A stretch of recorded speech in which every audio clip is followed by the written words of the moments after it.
You're listening to the Free to Be Mindful podcast, which invites you along on a journey to learn of mindful living, grow in mental health, and inspire through personal growth. In a world where we can often feel much stress and overwhelm, this podcast provides bite-sized tips and real talk conversations, empowering you to embrace mindfulness and nurture your full potential. I'm your host, Vanessa De Jesus Guzman, educator, licensed professional counselor, entrepreneur, and mom. I'm passionate about helping others live life with peace of mind and ease of heart without losing their, here we go.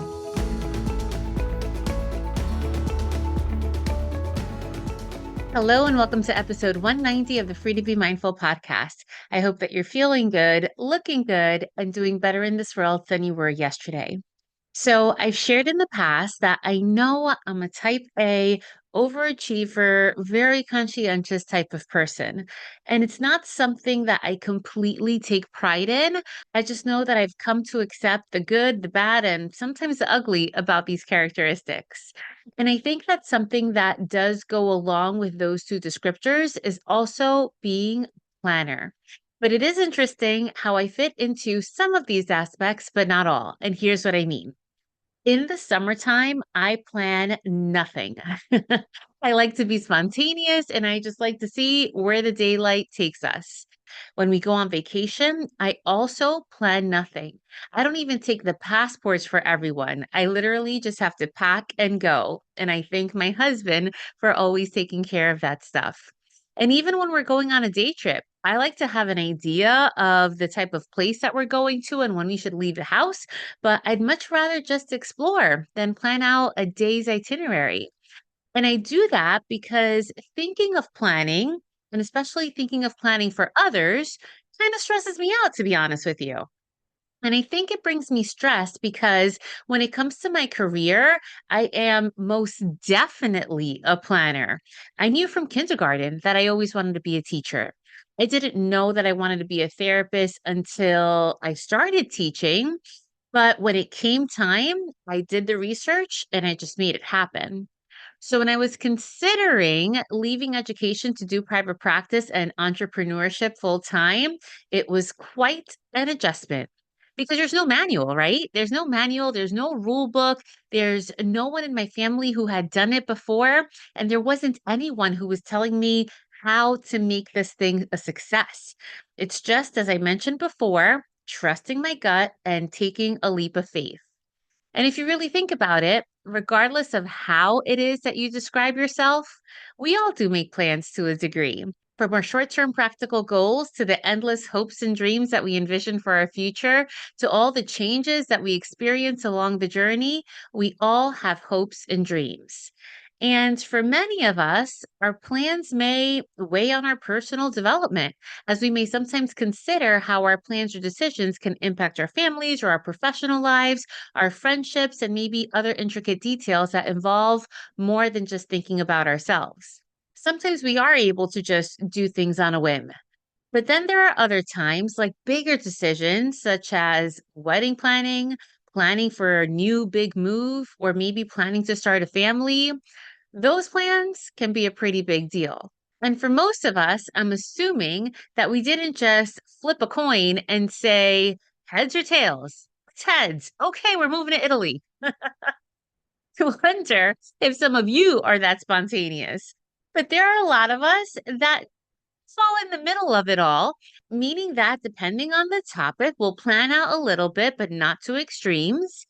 And then there are others who fall on the opposite end of the spectrum, where you may spend so much time perfecting these tasks and planning these tasks and creating a time frame for yourself that you spend all of your time planning out your life and forget to actually live and live in the moment that you have in front of you.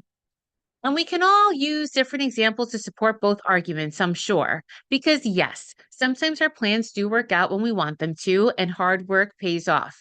And yes, sometimes we do get the promotion, or sometimes that on again, off again relationship does work out. And sometimes we do end up losing the weight and reaching our desired fitness goals. But what happens in those other moments when it doesn't go according to these plans and things maybe don't work out? Maybe when the funds that we've saved for years had to be used for an unexpected emergency. Maybe when we didn't get the dream job because someone else just got the position. Or maybe when we had to put hold on something that we really wanted to do because our lives' priorities just changed.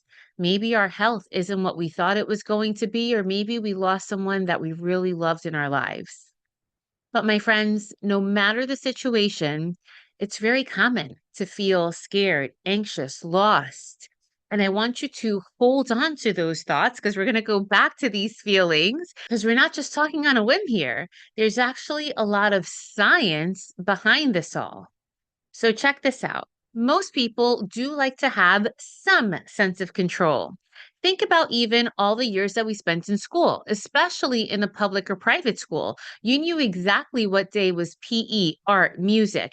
You knew what time you had to be there, and you most definitely knew at exactly the second that the bell was ringing so that you could run out those doors.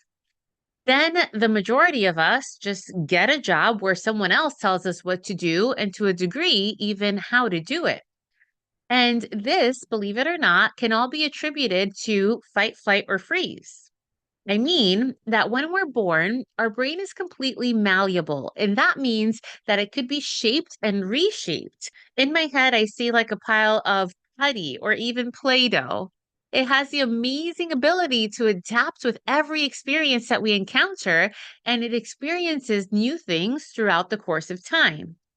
As we live, Dr. Kasari, a neurologist, neuro-oncologist, and neuroscientist, they state that as we live, we're figuring out positive and negative behaviors and what is good for survival, and we avoid consequences that would cause even short-term pain.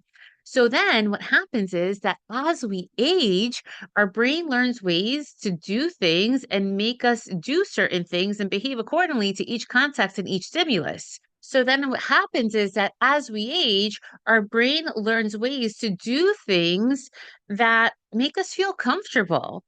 And maybe that's where the saying comes from, you can't teach an old dog new tricks. Because as we age, we just get used to doing things a certain way. And we have certain expectations of people, places, and things. And then we feel like we're completely thrown off course when we notice that we're not in control and when something went differently from our expectations. And for some, that can be a really scary thing. And when we get scared, here's where the fight, flight, or freeze thing comes in. We then tend to react in ways that actually induce more stress rather than alleviate our worries. So, does that mean that we need to stay in the state of stress or, in extreme cases, a state of trauma forever? Not at all. There are things that we can do to help us cope when things don't go as planned. The very first step I have for you is to first have an awareness of what it is that you're experiencing. When things don't go according to your plan, notice what is happening in your mind and what is happening in your body. Try to do these things without judgment and just simply observe and notice. The second thing then is to acknowledge the feelings that you have about these noticings. Recognize feelings of anger, sadness, frustration, pain, or whatever it is that you're feeling. I told you we were going to get back to the emotions, but try to do this without judgment. And that is the tricky part. Acknowledging your emotions is super important because before we can get to processing or really understanding what we're feeling, we must first let ourselves know that it's perfectly okay and it's perfectly human to experience any emotion. There are no bad or negative feelings or emotions. We are allowed to experience anything that comes. Having an awareness of what is happening and then acknowledging your feelings then helps you to express how it is that you actually feel because you have more of an understanding about it. So hopefully those expressions come out in a healthy way. And this can be done through self reflection, like through journaling or through being mindful or meditation. It can be done through having a shared insight, whether it is talking to a loved one or in a shared community, or maybe even through going to therapy. Self reflection in those ways can definitely help. And in those moments of self-reflection, we can then perhaps get the answers to the questions like, is there a reason that it didn't work out? Can we maybe use our strengths in another area? Self-reflection really allows us to see things outside of ourselves. And then there's step 3, which is acceptance.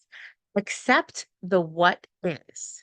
Now, this doesn't mean you have to like it, but coming to terms with it can help give yourself grace, and it can help you give yourself a chance to practice patience, kindness, forgiveness, whether it be to others, whether it be to certain experiences, and even whether it be to yourself.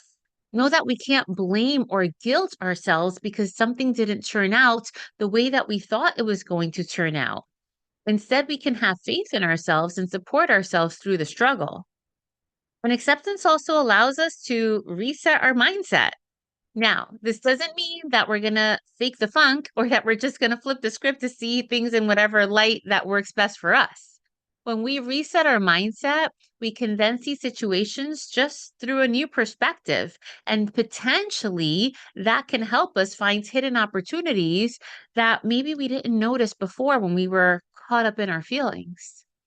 And sometimes in that acceptance, we must include that just because our plan didn't work out the way that we wanted it to, doesn't mean that we need to completely throw in the towel or just end our efforts. Episode 187, Trusting Your Intuition, was a really great listen that truly complements this topic really well. I mentioned in that episode that when I wanted to change career paths as a school counselor, and I actually wanted to put to use my supervisor certificate, I wanted at least 4 or 5 interviews to become a director or a supervisor of school counseling departments. But obviously, I never got those positions. And it killed me. Oh, I was so upset because I knew that I could do the job well. And I was also so bored of being in my school counselor position then. I was just over it and I wanted to do something new. But now, my friends, in hindsight, I could see that while I wanted that path then, it just wasn't meant for me. It wasn't in the universe's plan. And yes, hindsight is always 2020, of course, but I do think if I would have gotten that supervisory role, would I have started my own practice? Would I have started this podcast? Would I be my own boss now? And thinking of your situations, maybe you're feeling down and out because something didn't work out the way that you expected it to. Yeah, you're justified to be upset and feel those things. But think about, what if you put your trust and your faith in something greater? Maybe that something greater could be your spiritual beliefs, or maybe it's just having trust in the process. Maybe it's a gut feeling or your inner intuition, or maybe it's your ancestors or something that someone else saw in you. My friends, whatever it is that you believe in, know that the universe does have a plan. There are blessings and golden moments along the way. There are deep connections, powerful acts of love, bright opportunities, all of these things and more waiting to be found and waiting to be a right fit for you. So, yeah, maybe the job didn't work out because a higher paying one is right around the corner.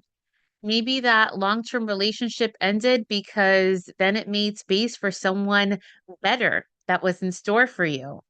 For me, I know that those jobs didn't go through because I wasn't meant to do that. I'm meant to do what I'm doing right now and have a greater impact. And it's because of my own personal journey and my passions and the personal growth that I have come across that I've created a 6-week therapy group called Free to Be Mindful from Bump to Birth. And this is specifically for expecting and new moms with babies 6 months and younger. I know what it's like to want to do it all and put so much energy into work and into other things that sometimes we do forget to experience giving time and space to our biggest superpower, which is bringing life into this world. This is a virtual and in-person group, and it'll be held on Thursdays for 6 weeks beginning in April.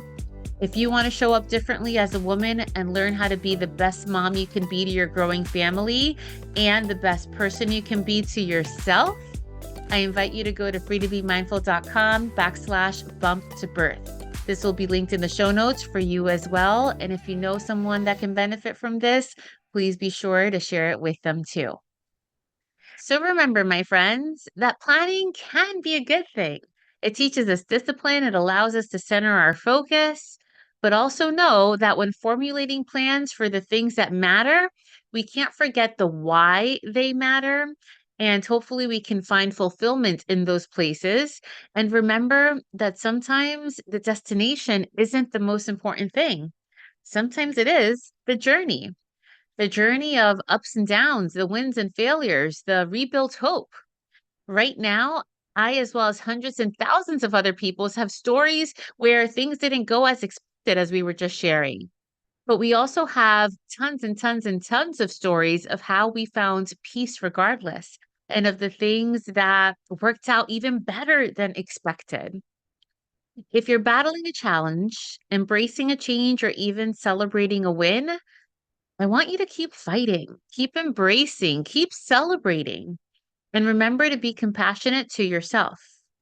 Keep pushing, and most importantly, above all, enjoy the journey. So, right now, regardless of where you are or what you're doing, begin to think of big plans that you have for yourself, maybe for your profession or your family or even your children if you have those in your life. And as you think of these big things, I want you to just practice something with me. Think of them as balloons.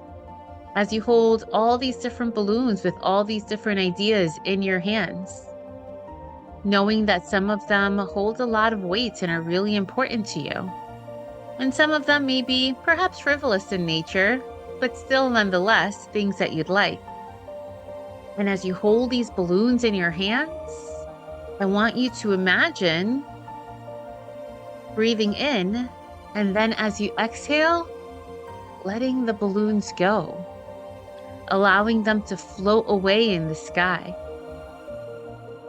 It may be challenging to do that, especially when we do place a lot of weight and value on these hopes and dreams. But know that sometimes when we allow ourselves to let go of these types of attachments, we actually make space for bigger and better things. So as you continue to inhale deeply and exhale fully, affirm to yourself, maybe even say out loud, I trust my intuition. I trust the journey.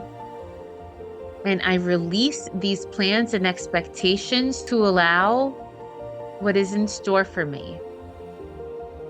This may be challenging to do, but when you really allow yourself to trust and surrender, you may even feel a sense of peace so that you don't have these expectations weighing you down and weighing down your every move, but instead it allows you to live with intention and live in this present moment, as that moment is the one that is guaranteed. As always, remember, my friends, in a world where you are free to be anything that you want to be, you are always free to be mindful. Catch you next week.